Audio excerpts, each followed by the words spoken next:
disgrasya rin ang inabot ng isang estudyante sa Pasig habang nagdiriwang ng bagong kanilang medianoche kagabi. May live report si Emil Sumangil. Emil. Magandang hapon, Jiggy. Nasa ligtas ng kalagayan ngayon ang 22 si Veronica Tuprio, ang IT student na si Veron, ang tinamaan ng ligaw ng bala sa Villa Hernandez sa Barangay San Joaquin, Pasig kagabi, pasado alas 9. Sa gitnang itaas ng noo, Jiggy, tumama ang stray bullet sa biktima na ro'y abalang gumagawa ng salad para sa kanilang medianoche. Bigla raw napasigawan dalaga ng biglang may sumilip na dugo sa noo nito. Inakala raw niyang binoto siya nung una. Ayon dito sa kwento ng tuhin ng biktima. Mabilis siya isinugod sa Pasig City General Hospital.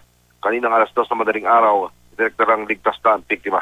Hindi pa matukoy ang uri ng bala na bumagsak sa bahay ng biktima dahil patuloy pang nire-recover ang slug. Ayon sa PNP, posibleng ang balay mula sa karatig na barangay ng Kalawaan o Pinagbuhatan. Nanawagan sila sa sino man nakakita nga nagpaputok ng baril kagabi na makapagtulungan sa Philippine National Police. Sige. At yun nga, Emil, nabanggit mo na medyo maayos ng lagay nitong biktima ng stray bullet. I'm sorry, sige, pakitong naman yung matatungan. Emil, itong biktima ng stray bullet nasa maayos ng kalagayan? Yes, Jiggy. Sa ating pagpanayam at pakipag-usap dito sa mga mahal sa buhay ng biktima, alas 2 ng madaling araw kanina. So, that is na mga 4 hours na natok siya sa emergency room ng Pasig City General Hospital. Itinektaran ng ligtas kalagayan ng biktimang si Veronica Tuprio.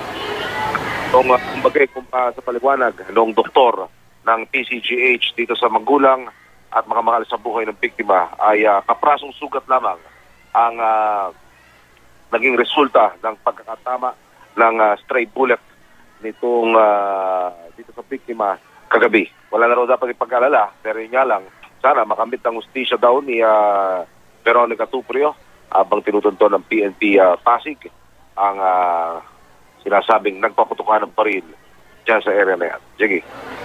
Emil, at itong mga pulis ay umaasa ba na mahuhuli talaga direkta o matitrace nila ang pinagmulan nitong stray bullet na ito o umaasa lamang sila sa mga residente na maaaring makapagturo dito sa nagpaputok ng baril?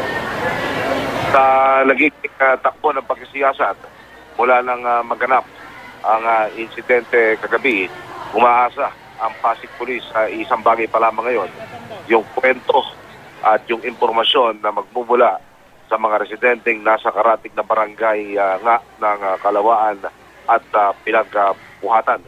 Kung pag-uusapan kasi, Jiggy, yung siyensya o yung particular, yung trajectory at kung ito'y paglalaanan ng oras para isa-isang matumpok kung sino nga nasa likod nitong insidente ng stray bullet kagabi dito sa Pasig, ay mukhang malayo pa sa katotohanan dahil hindi pa nakakapagsimula ng step number 1 itong Pasig Police pagdating sa bagay na yan. Sige. Maraming salamat, Emil Sumangil.